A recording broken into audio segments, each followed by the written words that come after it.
বলেছি, সব সময় বলছি, আজকেও বলছি, বিএনপির রাজনীতি হচ্ছে মানুষের জন্য রাজনীতি, এবং সেই জন্যই আমরা কৃষক ভাইদের পাশে দাঁড়ানোর জন্য, কৃষক ভাইদের সুবিধার জন্য, কৃষক ভাইদেরকে স্বাবলম্বী করে গড়ে তোলার জন্য আমরা এই খাল খনন কর্মসূচি যেমন শুরু করেছি, একই সাথে আমরা নির্বাচনের আগে বলেছিলাম যে আমরা কৃষক ভাইদেরকে প্রতি বছর তাদের বীজ কীটনাশক ওষুধ বলুন, সার বলুন কেনার জন্য প্রতি বছর এককালীন আমরা তাদেরকে 2,500 টাকার একটি সুবিধা দিতে চাই, এবং সেটি দিব আমরা ইনশাআল্লাহ কৃষক কার্ডের মাধ্যমে।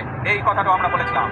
আপনারা জানেন 2 দিন আগে আমরা বাংলাদেশে বিএনপি এই বর্তমান সরকার গত ফেব্রুয়ারি মাসের 18 তারিখে 17 তারিখে সরকার গঠনের পরে গত 2 দিন আগে আমরা বাজেট উপস্থাপন করেছি।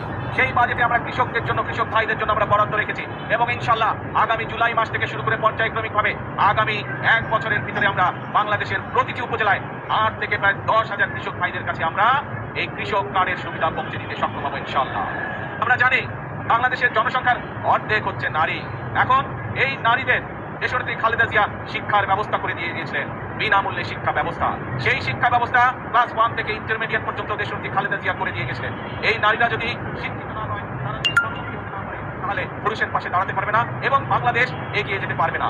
সেই জন্য এই নারীদের শিক্ষা ব্যবস্থা, তারা যাতে আরো শিক্ষার সুযোগ পায়, সেই জন্য স্নাতক পর্যন্ত বা ডিগ্রি পর্যন্ত আমরা এই বর্তমান সরকার মেয়েদের শিক্ষা ব্যবস্থা ফ্রি করার ঘোষণা দিয়েছে।